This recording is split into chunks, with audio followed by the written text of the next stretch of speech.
Oh shit, yeah, it's probably making noise. It always makes loads of noise, doesn't it? Fuck off, you bastard. Boop. Me and my best friend are both massive fans of Warhammer 40k and Always Sunny in Philadelphia. I didn't think we could be the only ones, so I thought I'd share with the world what I made for him for Christmas 2024. So come along on this journey through this video as I make potentially from everything from 5 minutes of Googling the world's first Trashman Grot.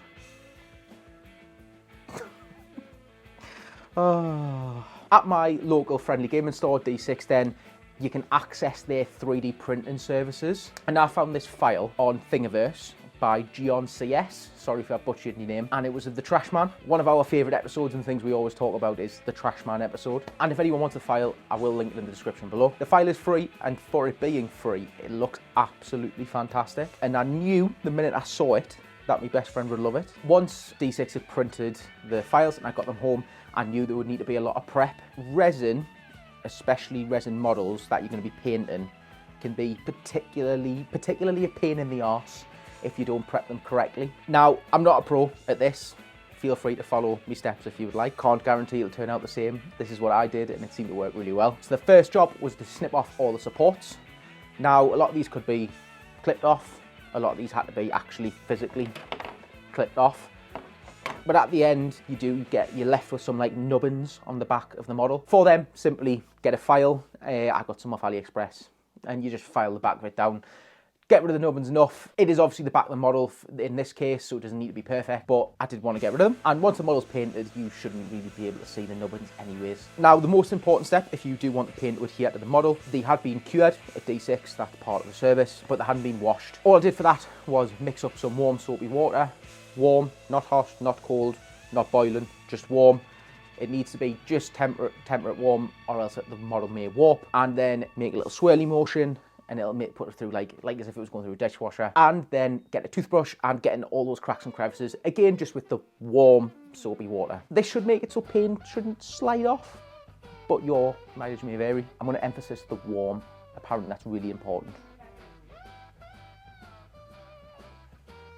Tepid water. After all the preparation was done, we needed to move on to basing. Now, I live in a very humid area. Literally, the sea is about 500 meters that way.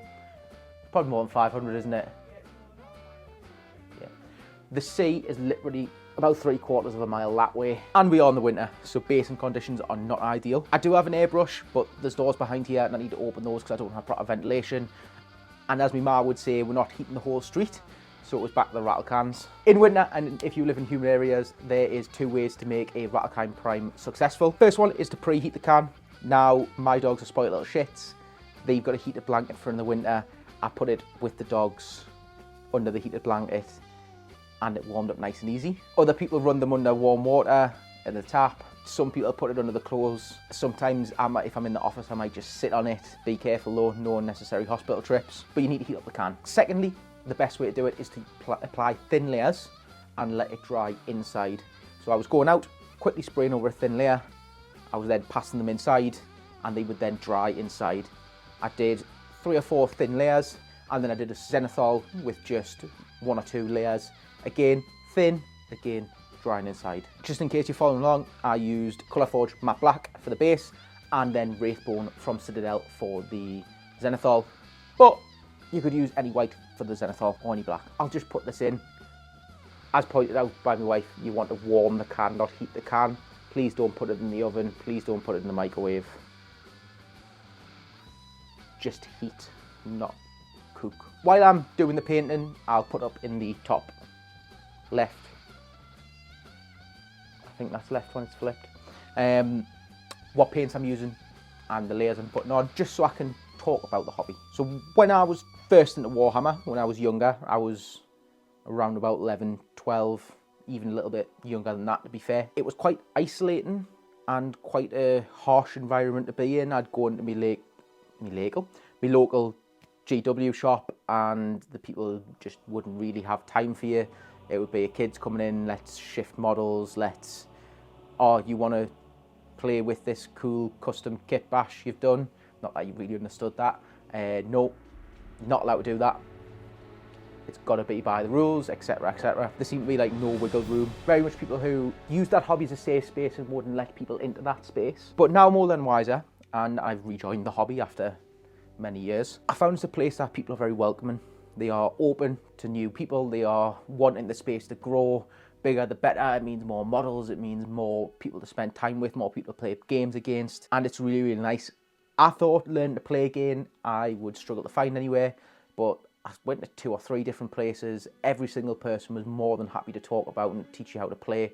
The local GW shops now are, at least around my area, some of the most friendliest places to be. Every time I go in, we'll have a good chat. And it's not just about pushing models, it's actually about wanting people to be in that space and genuinely interested in what you're doing. And it's just a nice place to be now. And therein lies the magic of our hobby. It's about my little plastic men blowing up your little plastic men or aliens and having fun. When I'm moving me outriders around the corner, making little noises. When I'm firing me guns, making gun noises. It's daft, it's a bit stupid, it's about having fun. It can be competitive. I personally really like competitive stuff, but I can still have fun while it is competitive. Those shared experiences are important for us to get in this hobby. It's what makes it what it is. It what makes it fun. It's the reason that me and my best friend like doing it, is that those shared experiences, talking about that time that I needed to make all 4 up saves or else I was going to lose the game and I had 12 to make and I rolled 12 4 and aboves to save a character on an objective who scores as points, as well as being able to score a primary the next turn, which makes me win by 1 point. Whatever that case is, those are the moments we need to get with our friends, whether it's your best friends, whether it's people at a local hobby shop, whatever the case is. So you'll hear me say at the end of the video, and know me TikTok and Instagram, let's continue the hobby together. And I really mean that. Put in the comments what you're working on, what you're playing, some of your favourite moments from Warhammer. If you've got any models you want to show us, I'll feature them in other videos, send us them on social media, email them, whatever the case is. I genuinely want to see and hear all the amazing things you've done and or have created in the hobby. And finally, here is the world's potentially first and only Trashman Grot. While you do enjoy the B-roll, please hit the like button, please subscribe. I'm going to be posting every 2 weeks, hopefully, in this year. And I'd love for you all to come along with that. So let's continue the hobby together.